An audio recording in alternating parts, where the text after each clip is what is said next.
Welcome to this week's High Flyers in STEM podcast, Greatness Has No Gender, where we showcase the inspiring journeys of women leading in the world of STEM. I'm your host, Deirdre Finnerty. Joining me today are Samantha Murphy, Business Unit Manager, and Aine Brennan, Value Stream Lead at West. Sam's journey began with an unexpected pivot from a Bachelor of Arts to an engineering degree, driven by her love for problem solving and a passion for making a real difference in patients' lives. Aine's path, meanwhile, was inspired by a teacher who transformed her view of maths from daunting to exciting, igniting her journey into mechatronic engineering. They open up about moments that tested their resilience, the unwavering support networks at West, and how being seen and supported empowered them to thrive. West have made remarkable strides in gender diversity, resulting in an impressive increase of female moulding engineers in their workforce. Thanks to our sponsors HERO, our multi-award winning company that specialises in the financial success for contractors, freelancers and solopreneurs. Welcome to the show, Sam and Aine.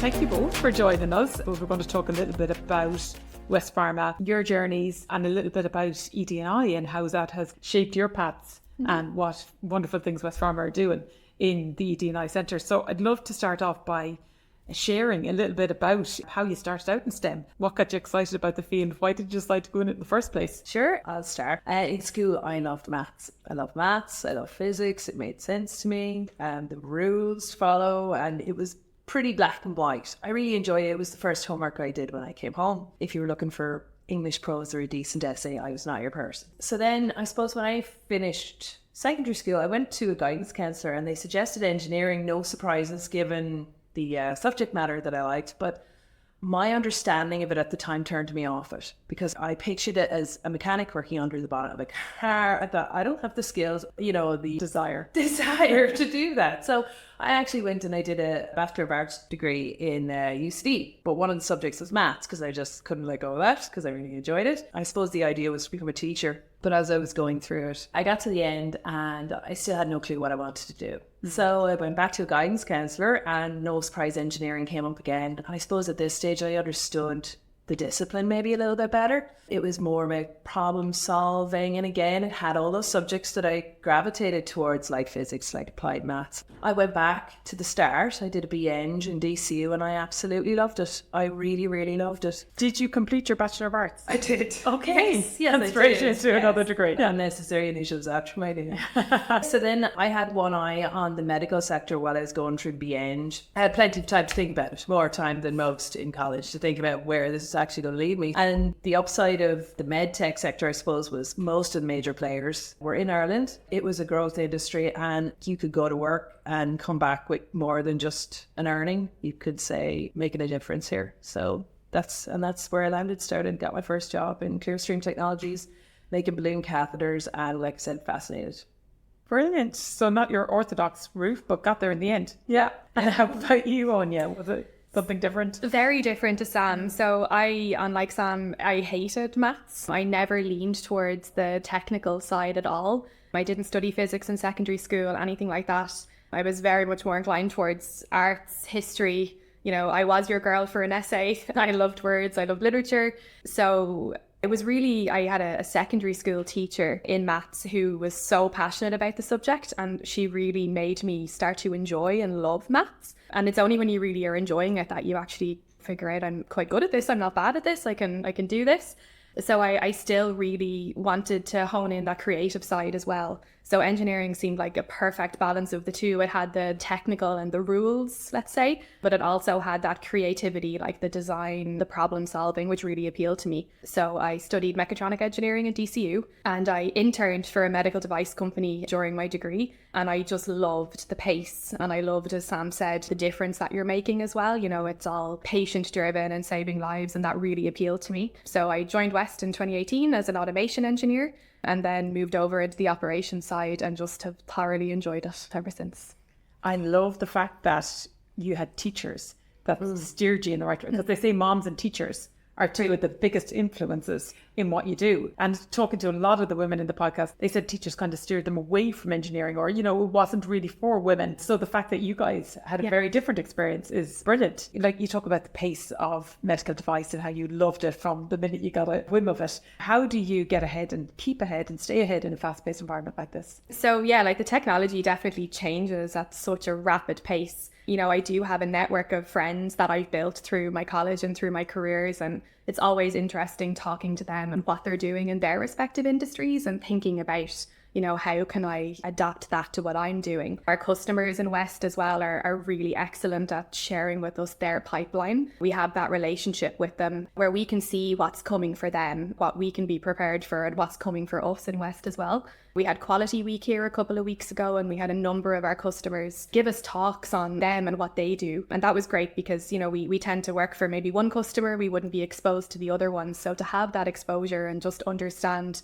where they're going as a business and that where the technologies are going and where the medical device industry is going and the pharma industry, it's great to have that sort of future glimpse into what's happening, and that really helps us keep up.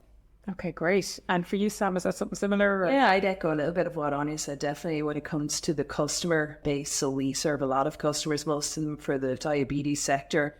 And some of the devices that we're making here are really, really changing lives. I think of the glucose flash monitoring device and the digitization, how that's actually impacting the quality of life the patients have. It's helping them control their HbA1c levels. It's something that's really, really mind-blowing. And then outside of work and outside of the close-knit friends that I have, I probably steer away from work talk. I suppose when it comes to staying ahead, I get involved with, say, the likes of med tech focus groups, just to see what other industries are doing or what our peers and other med tech companies are doing and how it compares to us. And if there's something that we can learn from them, I think Ireland's very open that way, which is hugely beneficial. And then I suppose most recently I've become involved with DMI, who are another digital manufacturing Ireland, who are based down in Limerick.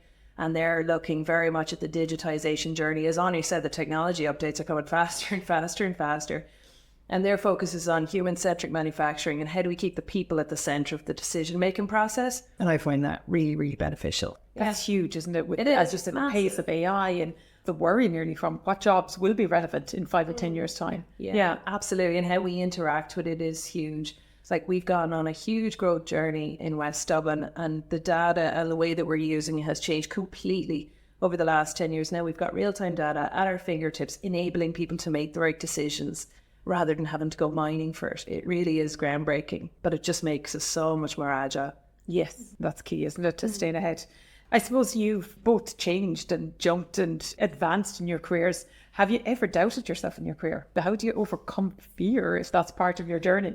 All the time. I frequently doubt myself in my career, and for me it's definitely triggered by change, and the industry changes so quickly. You know, you do have times where you say, I don't think I can do this. And I mean, the way I come around that is I think back to where I started when I had that exact same thought process, you know, that I thought I could not do this, and here I am, absolutely having done it, having learned a lot from it. And you just nearly have to recalibrate yourself and think, you've had this thought before, it's been okay, you've, you know, learned more for it, you've developed for it. And as well, like within West, we're quite a flat structure. When you are having doubts over a project or you think something is going to be extremely challenging, you may not get to do it. We have that network here that we can leverage, you know, not just in the Dublin site, but globally. There is inevitably something within the West network that can help you, or someone who can help you who has been there before. And having that sort of contact and that communication across the West Global Network is so helpful. When you do have those doubts, you have that support there. Yeah, absolutely. Every day. You know, you hear that inner voice, you can't do this. And it usually is, as Aine said, triggered by change. Maybe it's a change in role, maybe it's a new project, and you're just coming to grips with it. You're trying to get your head around it, and that inner voice is telling you, you can't do this. One of my greatest mentors growing up was my dad. And he used to say to me that there's only 2 types of people in the world that don't fail.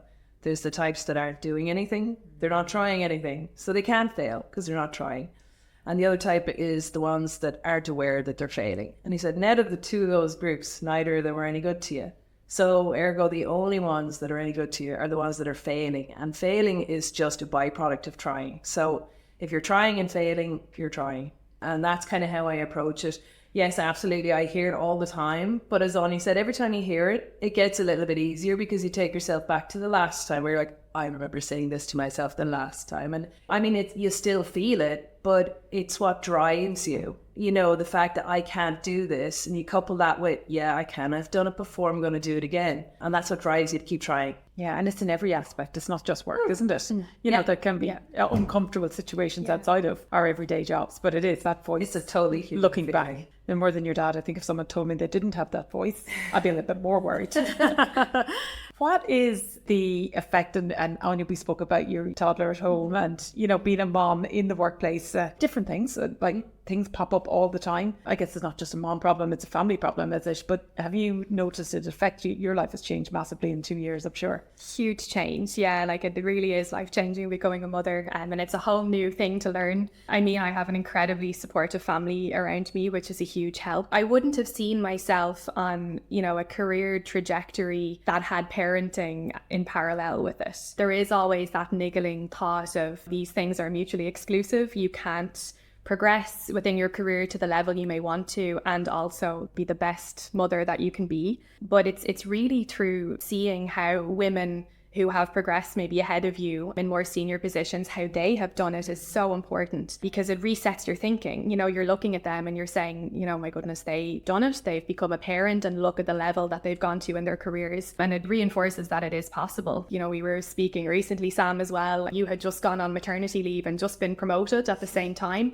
And it's only when you see things like that happen that you kind of say, this is possible. Like, I always wanted to be a mum, but it only becomes real when you can see somebody who's doing both. You know, their careers aren't stunted because they've become parents. They've been given the opportunities, and because they're excellent at their jobs and they deserve them, and they've been rewarded for that. So it's so important to see that, you know, in senior leadership positions, which we have here in West. That it is. You could be it. Absolutely. Yeah. That's it. And like the head of our contract manufacturing is a woman.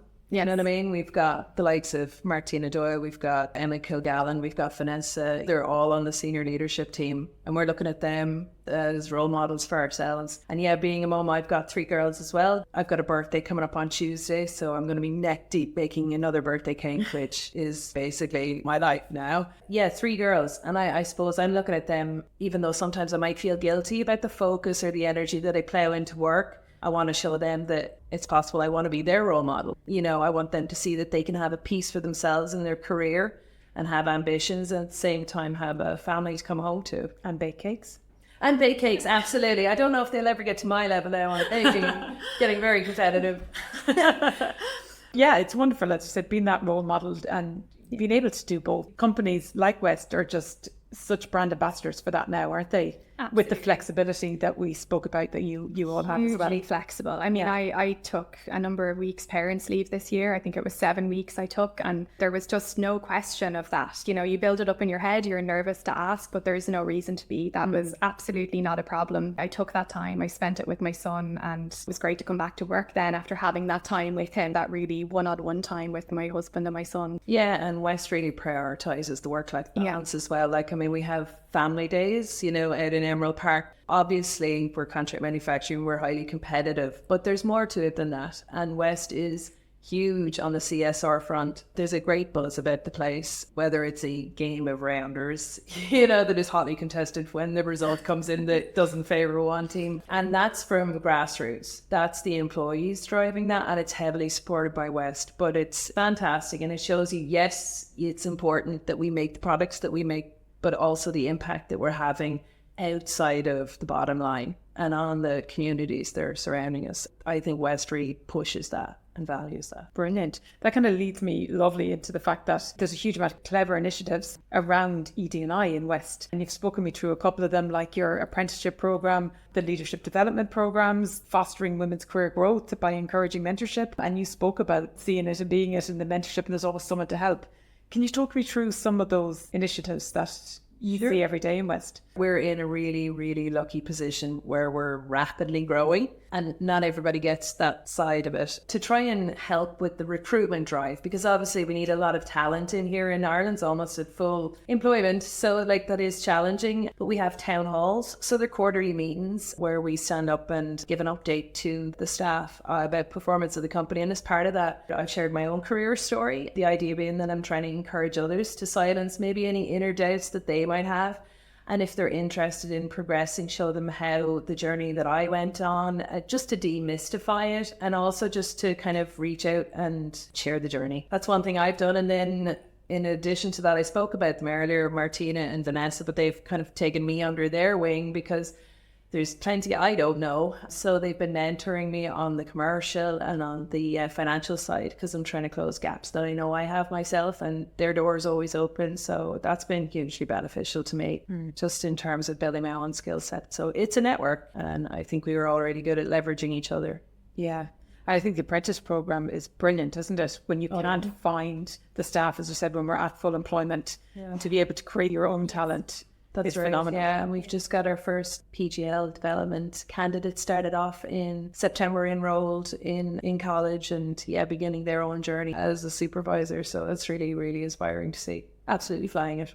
And you can see the differences as well, like, you know, what would have been maybe very traditional male-dominated roles, particularly like technicians and engineerings. Like, there's a notable increase in the amount of women now who are holding those positions in West, which is great to see over the years that is growing. Yeah, absolutely. Young women thinking, and you've 3 daughters, I have a daughter myself, and they would be thinking about maybe careers in engineering or careers in STEM. And we spoke about the mentors, your boss that you're following around, Anya, all over the place. And different people that have influenced you guys. Is there any advice that you would give to young women considering careers in STEM? I'd say be brave for a start and believe in yourself, like you absolutely can do it. I'd also say to build that network of other women around you as well, because they'll get you, they'll understand the journey that you're going on. And to have that support system, whether it's through your college or through your career, the other women that you've met who can offer that mentorship and that guidance is invaluable. That's huge. And I echo everything Anya said. There's a group of us in West. I think when I started out, there was no female supervisors. I was the first. I did feel like the odd one out at times. Yeah, it's really, really important to, as Anya said, leverage the other girls that are here. You know, I mean, we have great banter, and it's great just to go, I am struggling with this. Like I said, it's a totally human feeling, but it's great to see those increased numbers of us. And you spoke about being the first supervisor. So there must have been people who supported you in your career prior to women being the leaders and the mentors in the business. Yeah, absolutely. Like when I started here, God, that takes me back. It's 12 years ago.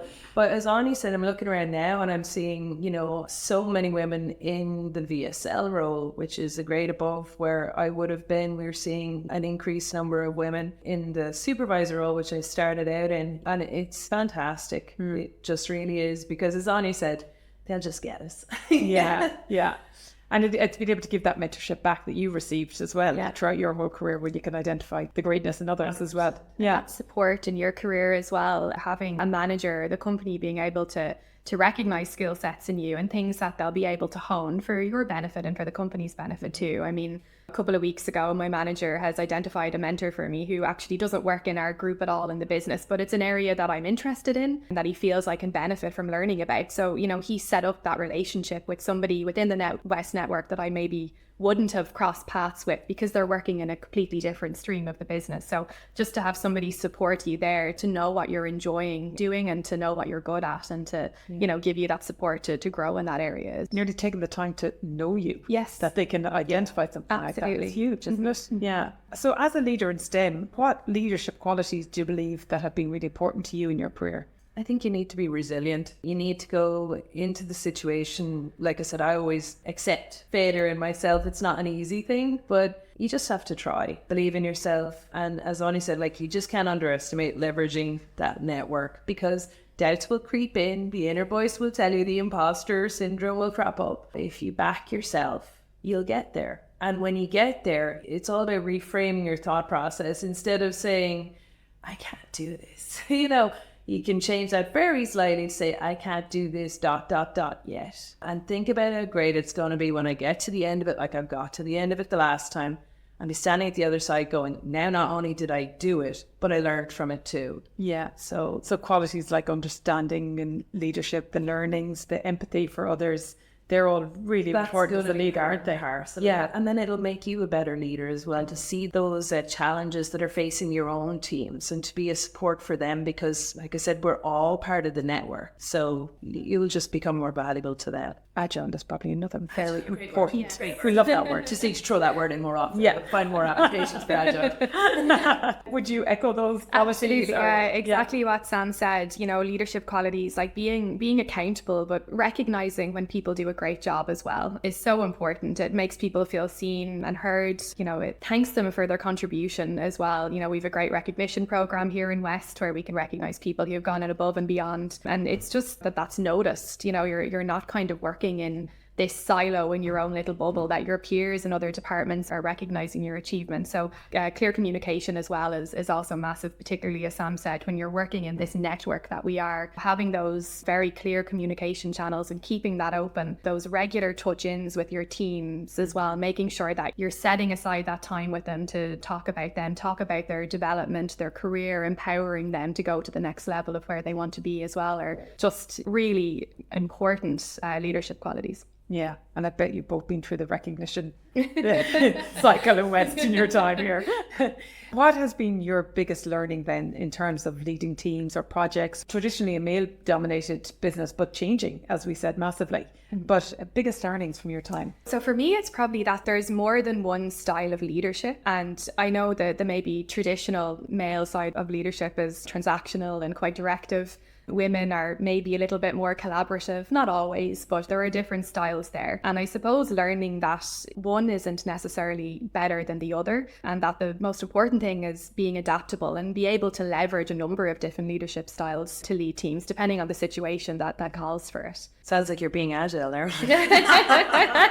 Yeah, that's a great answer. I love that. The single leadership style, that's actually fantastic. I don't know if I have any more to add to that. I mean, I've learned plenty of lessons. I come into work every day and I say, I'm going to make loads of mistakes today. And like I said, making peace with myself over that, to go, that's acceptable, because that's totally proportional to the effort that you're putting in. And I find that you learn a lot more from failure than you ever learn from success. Success can sometimes breed arrogance, whereas I do find that failure keeps that self-reflective piece there. And I like getting to the end of something and going, yeah, that was good, but you know what I mean? And I try to turn that into a positive, not to beat myself over the head with a stick, but just to say, if I was doing that the next time, you know what else I find beneficial?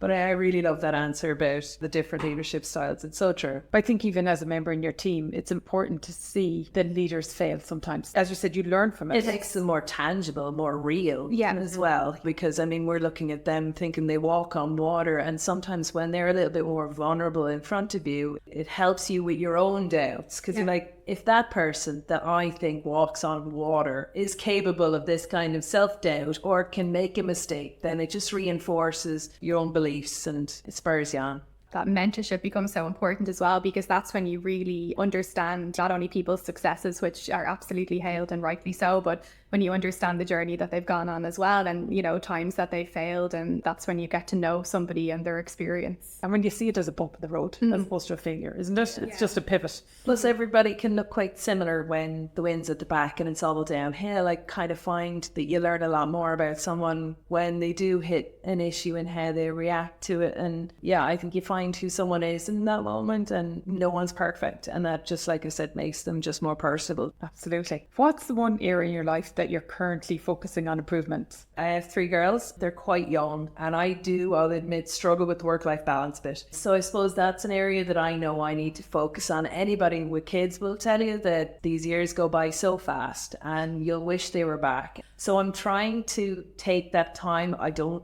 believe I can slow down the clock, but I'm trying to focus more time on their development, like I said, and get that work-life balance right. I don't think anybody lies on their deathbed fretting over a presentation that didn't quite go their way. They tend to look back and think about their family, some of the memories that they have there. So I'm still, like I said, struggling to find that work-life balance. What I'm doing there is, maybe it's just me fooling myself, but I'm saying to myself, you know, me having the career, that's a good thing. That's your bit. It's an integral part of you. And you're there to be an example to your girls as well. You have to show them that you can have it all. But I suppose the switching off I'm really, really fortunate. I've got a hugely strong and experienced team underneath me. Like, they're absolutely phenomenal. And it's easier with them because you're looking at them going, they've got this.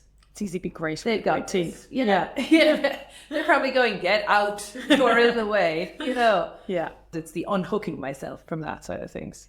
And it's a busy role, business unit manager. Yeah, it is, yeah. And how about you? Absolutely. I think you'll always have that man guilt over, work and your family life as well, and children, and how you're balancing that. It's difficult, and it's about, I suppose, taking advantage of what flexibility you're afforded through work as well. I feel like I've spent the last 2 years learning how to be a mum. And I'm still learning how to be a mum as he gets older, and I'm back from maternity leave. I took that parents' leave, as I mentioned. Like, I really feel like I'm in a good flow in my job now. I'm enjoying the work and I feel like I'm getting my groove back. So like Sam said, it's your family life, your children, and how you're making that a priority as well and balancing it. Being really conscious of the time you're spending, like weekends are for kids and for husband, and taking advantage of the ability to switch off and just saying, right, I'm going to go for it. I'm going to switch off. I'm, turning off the phone, turning off the emails when the time has come, and really just honing in on your children, your husband, your family life outside of work.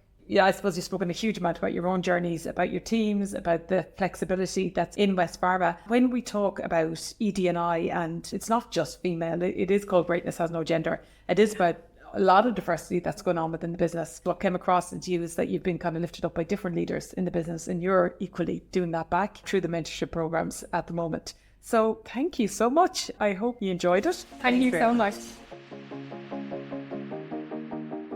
Thank you for joining us on this incredible journey through the Greatness Has No Gender podcast. It's been an absolute honour to share the stories of exceptional women like Sam and Aine, and all our guests who opened up about their challenges, triumphs and leadership journeys. Our heartfelt thanks to you all. Thank you again to our valued sponsor HERO for partnering with us in this podcast. And if you've been inspired to share your story or get involved, we'd love to hear from you at HERO.ie. Season 3 will be launching in 2025, bringing even more remarkable stories from high flyers in STEM. Until then, thank you for listening, and please join us at our talent network at HERO.ie. Thank you from me, your host, Deirdre Finnerty.